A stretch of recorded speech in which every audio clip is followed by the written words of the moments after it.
M-A-R. Mar. What is mar? I thought it was Mary. What is mar? Mar. Mar means to scar. Mar. Something is marred. Do you understand? Something is marred. It's not perfect. It's not perfect. It's just marred. Okay, what other words can be formed from that? Supposing we take these words. Right. Now you see, what is this word? I. So in marriage, if you put yourself in front of everything else, like I, everything I, what is left? Rage. You're left with rage. That's why we keep fighting all the time. Okay? What else do you find in marriage? You find the word? Mary. Mary. Mary. You know where this word comes from? The Hebrew word marah, which means bitter. So marriage is not always sweet, as some of the married men will testify to you. It can be pretty bitter at times. Okay? All these things are all included in the marriage. Okay? It's not. What else do you see there? Do you see anything else? Age. What? No. You know this word right here? Ari. What is this word? Aria. You know when you sing an opera, it's called an aria. When you reach to that stage in your marriage where everything is all happy and hunky-dory, you're so that's the stage of marriage that's so happy. Right? And all of this is included in this word marriage. So, what was the first thing that God did? God gave His presence to the earth, right? Because it says the Spirit of God hovered over the earth. So God brought, the first thing He did was He brought His presence. He brought His presence, right? The second thing was He was a provider, provision. Because He made the earth able to be lived in. So He's giving man provision, right? Of a home and food. What is the next thing He did? He created man. Then He gave him A partner. He gave him what? He gave him a job. He told him to tend the garden, right? Yes. And He told him, what else did He give him? He gave him the word. He gave him the word. And then what was the last thing He told him? To guard. Guard and protect, right? So look, this is the problem with women. Because they are thinking of a man, when they want to get married, they see this dream in their head. Because they read all these stories about what a husband is supposed to be. So they have this dream in their head what they want their man to be. And after they get married, then they are trying to drag the man into the garden. So if they are dragging the man into the garden, where are they in the first place? They are out of the garden, right? The woman is not in the garden because she's trying to drag the man. She's trying to change him into what she wants him to be. Okay? Which is good. Could be bad. But who's the one who should be guiding the man? Should it be the man guiding the woman or the woman guiding the man? The man guiding the woman. Who did God give His word to? Did He give it to the woman or did He give it to the man? It's the man guiding the Okay. woman. So the man is supposed to be the guide for the woman, right? But guess what? I don't know if you all have realized this, but if some of you all are married, I mean, in a family where the father and your dad and your mom are talking, and have you heard your mom ever asking your dad, so what do you think? Yeah, I've heard that a lot. Yeah. So what do you think? You know what she's asking for at that time? She's asking for guidance. And she's asking the man to guide her. But you know what the man is thinking in his mind? He says, man, if I open my mouth, I'm going to be in trouble right now. So the best thing to do is shut up, which is the totally opposite thing of what God intends for him. God at that moment intends, it doesn't matter if you make your wife mad. But at that moment, I'm telling you this for the future. So when your wife or your girlfriend asks you, what do you think? Tell her what you think. Okay? Even though she doesn't like it, you tell her what you think because that's God's way. Okay? It might not seem the right way, but it is the right way. Okay? Because always what we think is right is wrong. And what God says is wrong, we think it right. Okay? So when the woman asks you, what do you think? Tell her what you think. Don't act like you don't. So what is the first thing? You know, the thing is when God said it is not good for man to be alone. Think of it on another level now. Okay, let's think of it on another level. God says, okay, I made this man. Okay, I made this man. I've given him a job. I've given him a place to live. I've given him food to eat. I've given him a job. I've given him my word. Okay, and I've armored him and given him everything that he needs to be able to cultivate something else. So he's now in a position to be able to guard, protect, and to cultivate the woman. So now it's not good for him to be alone. Now I'm going to make a woman for him so he can guard her, protect her, cultivate her, and teach her my word. Right? Okay. But that doesn't work for all. Now what happens if a woman looks at a man and she says, okay, here's a man, he's real healthy, he's real strong, he's all macho, but he doesn't have a job. Right? He doesn't have a job. He doesn't know God's word. He is not in God's presence. Is it better for this man not to be alone? Or when you look at him, you say, you know what, it's better for that man to stay alone for the rest of his life. He needs to not be He doesn't need to get married. So you see that Bible verse on a different level? When God is saying that it's time for this man to have a partner because he is ready to do what God intended. But at the same time, if you look at it from a different point of view, then we say that, okay, for some men it's better for them not to be married. Because they are not in God's presence, they don't know God's word, they are not ready to cultivate and to look after the family. Let's go to Ephesians because the secret is right here. Okay? The secret to marriage is in Ephesians chapter 5. Got it. And let me tell you, a lot of men will use this scripture against women to make them feel that they have to be like a slave, and they have to be. When God created Adam, he put Adam to sleep, right? Yes. Where was Adam sleeping on? The ground. He was sleeping on the ground, right? So he was all one level. Then God took something from where? The side. From his side. So when God took something from Adam's side, he took something from his side and he made it into a The woman. woman. Okay. So when both of them stood up, they would be side by side. What does side by side mean? When somebody's side by side, they are together with you, what else? They are equal. Right? Just imagine if God had taken something from Adam's head and made the woman, then the woman would have said, oh, I was made from your head. So I'm going to stand all over you. Right? But if Adam made something from Eve, from the foot of Adam, then Adam is going to walk all over Eve. Because he said, you were made from the bottom. But he made it from the side, equal. Everything is equal. Do you understand? You see it? Yeah. Okay. So we are not supposed to be over the woman, and the woman is not supposed to be over us. We are supposed to be walking side by side. And when they say that God said that man needs a helper, it's a helper, the same word used for the Holy Spirit. You know, when God says helper, remember the story of the Good Samaritan when the robbers and the thieves came and beat the man so badly? When they beat him, he was left there for death, right? He couldn't do anything. He couldn't even get up and stand. He was beaten almost to the point of death, which means he was lying flat on the back, unable to help himself. The Samaritan came along as a what? He came along as a helper, right? You know what the Samaritan had with him? Knowledge. What did he have with him? Remember when he came, it says he came with what? Kindness and care. What did he have with him? A donkey. A donkey. Right? So when he came riding the donkey, he was riding the donkey, right? Because you have a donkey to ride on it, not to walk and carry the donkey. So the Samaritan was riding the donkey, right? So the Samaritan is sitting on the donkey. He's in an elevated position, right? He's sitting on top of the donkey. Guess what the Samaritan does? The Samaritan gets Off the donkey, right? And gets the. And he picks up the man. And what did he do to the man puts first? it on. But what did he do before that? See, we have to go deep into the scripture, right, to understand the scripture. Clean them out. So what did he do? He cleaned his wounds with what?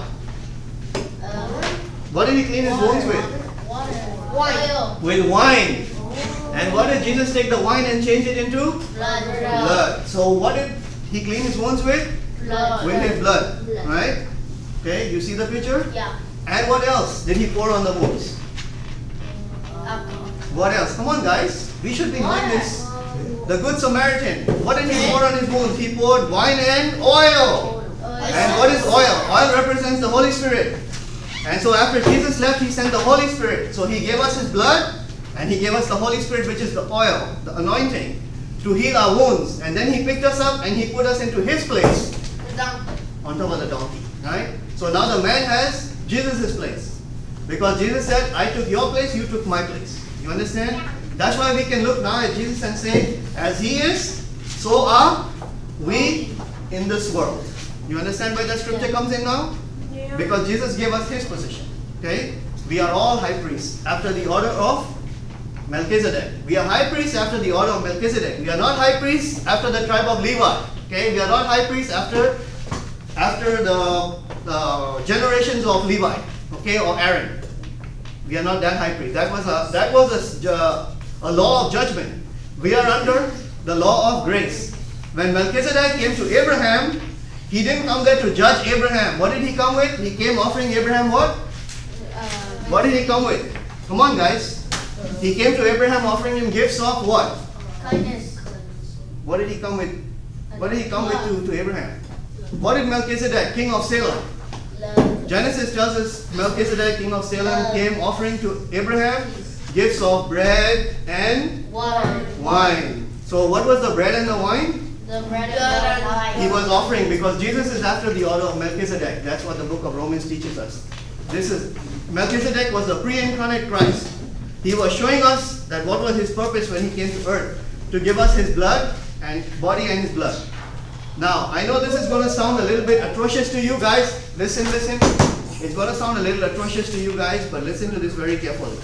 When a husband and a wife get married, okay, what do they do? Get the maid of honor. Okay, so the ceremony is over and now it's nighttime, right? Oh. They go into the bedroom. What do? They have what? Don't laugh. Let's play this serious. What do they have? They have sex, right? If you take this in a dirty way, you're not going to understand it. Okay?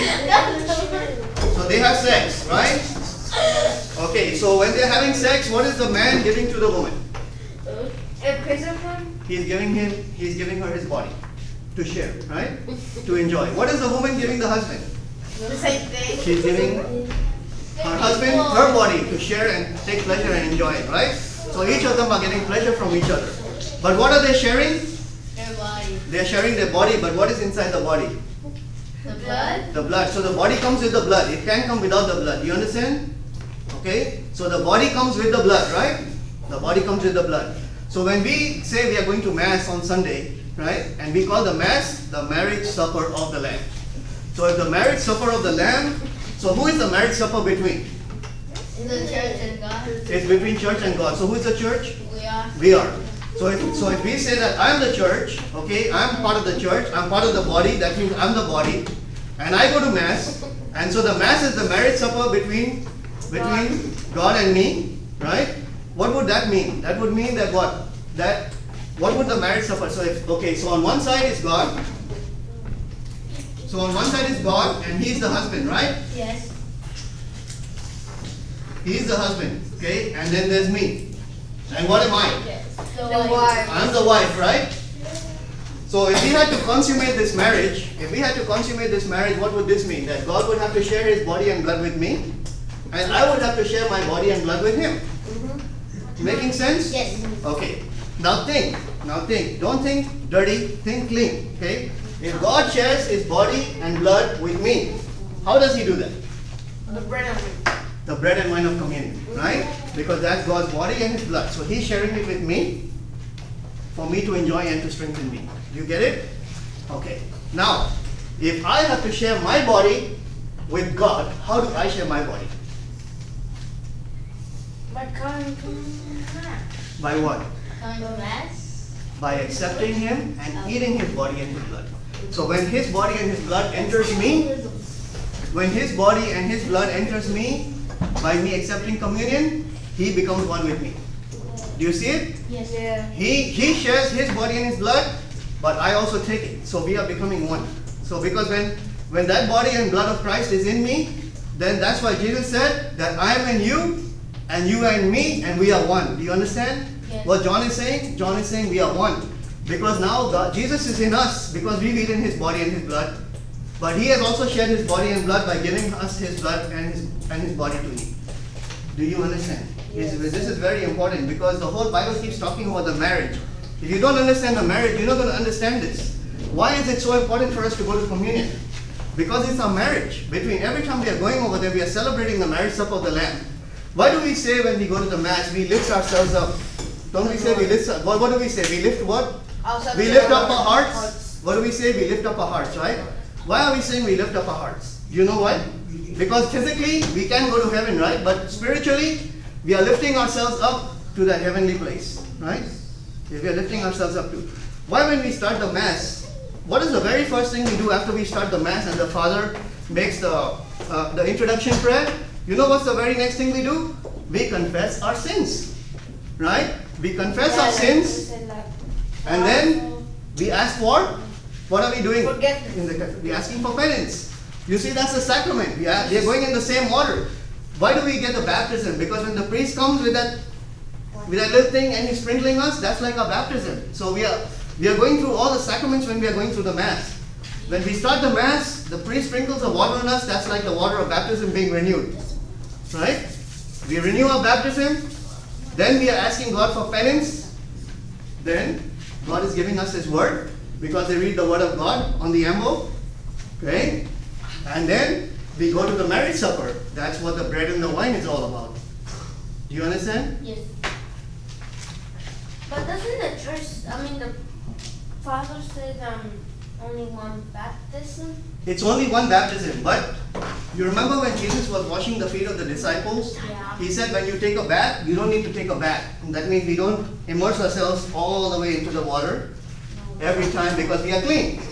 We are clean once. That's a good question he asked. We are clean once, so we don't have to go into baptism and keep getting baptized like the original baptism. But this is like a symbol when he sprinkles the water. So it's just a reminder. It's a memorial. Do you understand? Like, let me ask you. How many years ago were you born? 13. 11 years ago? How many times were you born? When you were born, what day did that become? Birthday. It became your birthday. So why do you celebrate your birthday every year? Because you only born once. So why do you keep getting born every year on your birthday? It's a reminder. That's all it is. Do you understand? No. It's a reminder of the day you were born. And that's what the sprinkling of the water is. It's just a reminder to remind us. God is saying use this as a memorial so you don't Forget. So you don't forget. Wait, but how Okay? did you forget that you were born? Okay, so we got the whole key about marriage, about the union of the husband and the wife. This is very important. You've got to get this point, okay? Let's go to Ephesians, okay? We got to wrap this up real quick. Okay. You mean John, right? No, Ephesians. Which verse? Isn't that? That was chapter 5. Which verse? What page were you on? It's 290 New Testament. To what? 290? 290. Okay, let's go to John real quick, okay? John? Has this all made sense to you all so far? Yes.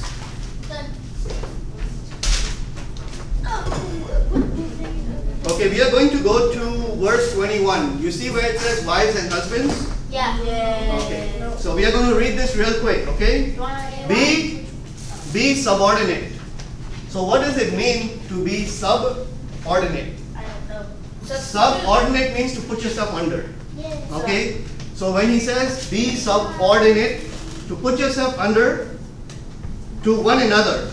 So he's talking about to one another means what? To each other. So put yourself subordinate. So who would be putting themselves subordinate? The wife. The husband would put himself under the Wife. wife, and the wife would put herself under the Husband. husband. So both of them are putting themselves under each other, right? So no one is on top.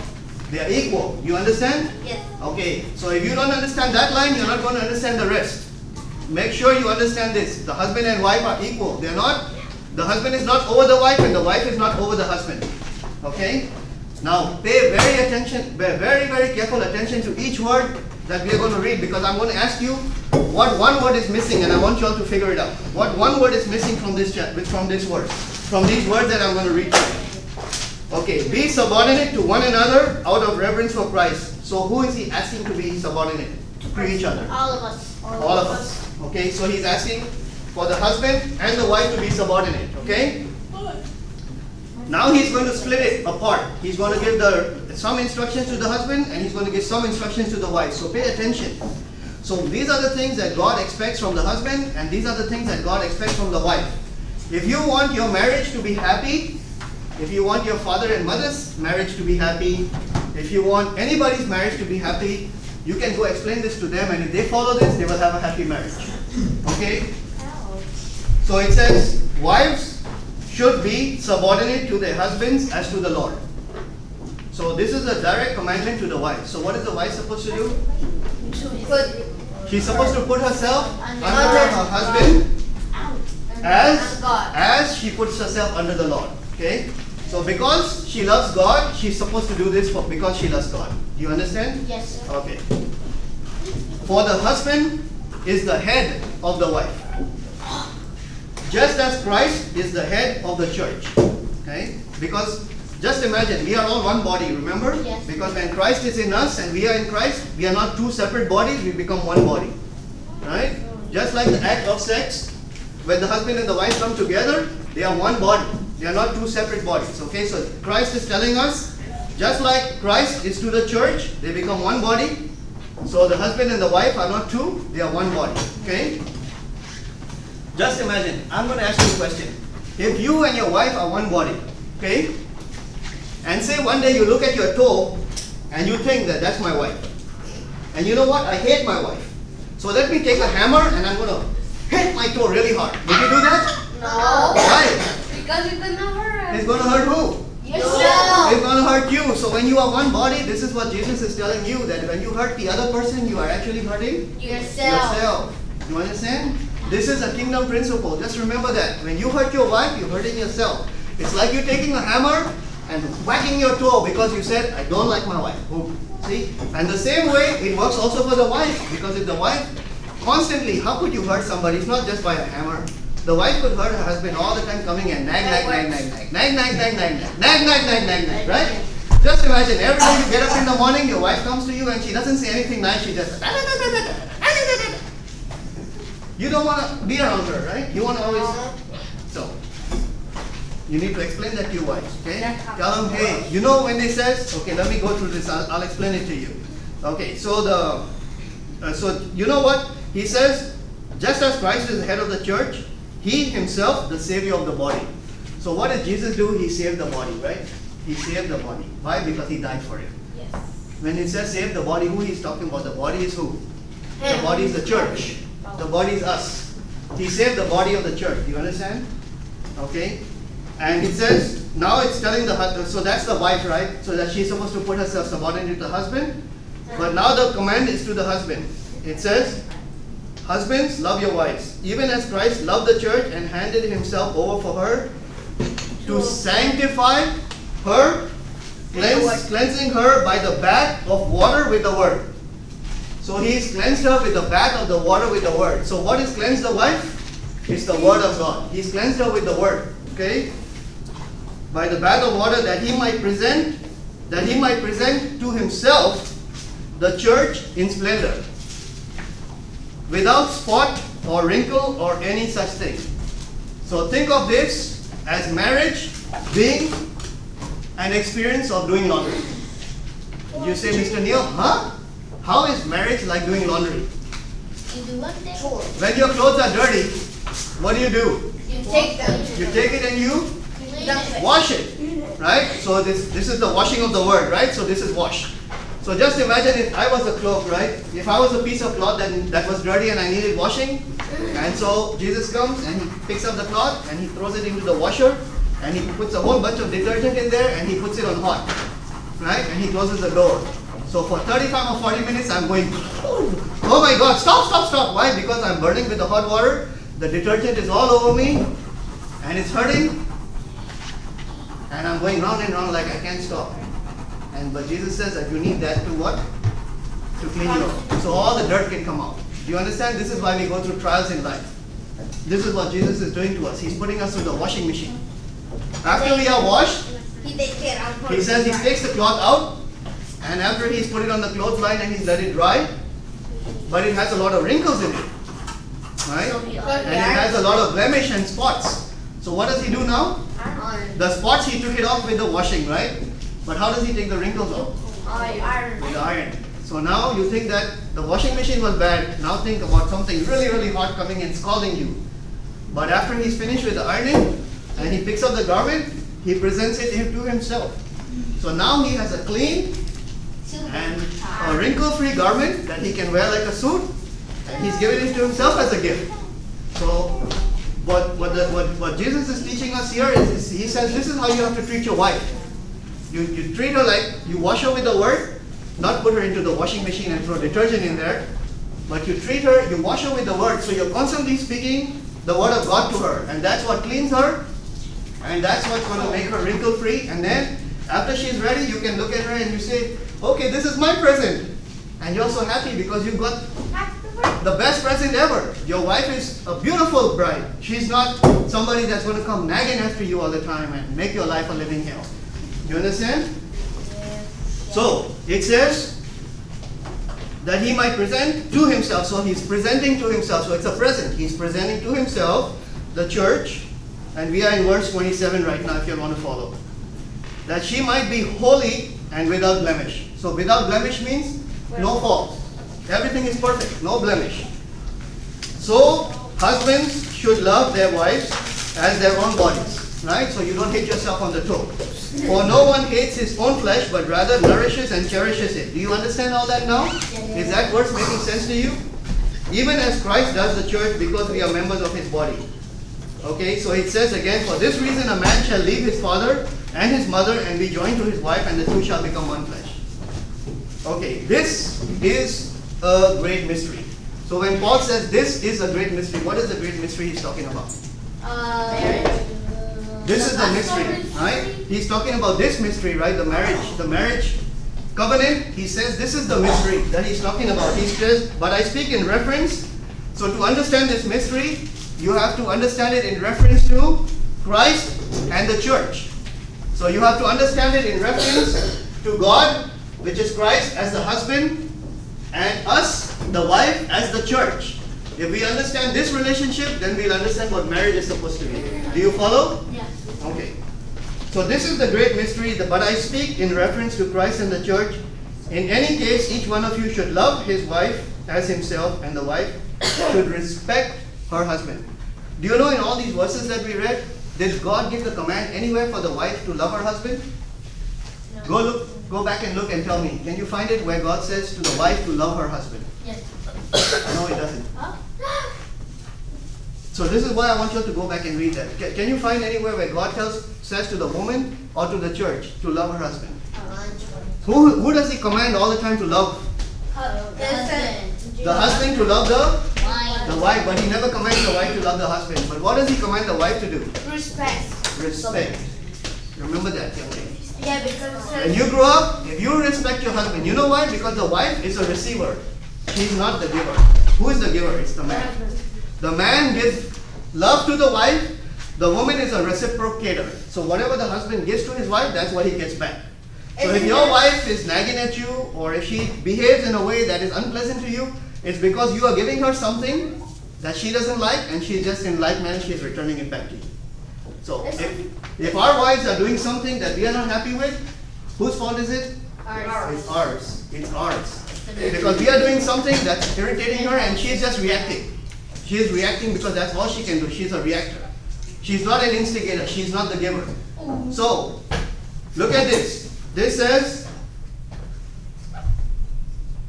the wife should respect her husband. Okay? And it should be like how you give reverence to God. So how do we give what is another word for reverence? Reverence is when you look at something and you revere it and you're going like, oh, that is so great. Like, oh, right? So think of this word when we are talking about the wives, because the wife is supposed to give reverence. That's respect, right? That's the same term. So when the wife looks at the husband, she should remember this word all her life, oh. And she go and say, oh honey, you are so cute, good. Oh honey, you look so cute. Oh honey, you did something so great. Oh honey, you're the man. And when the woman talks to her husband like that, he'll start to love her more. Alright? And so we end this topic on marriage. In the name of the Father, and of the Son, and of the Holy Spirit. Amen. I hope you learned something today.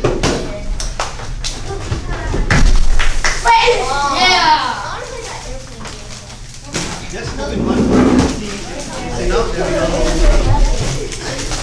I need to show Tony, but come on, please. No!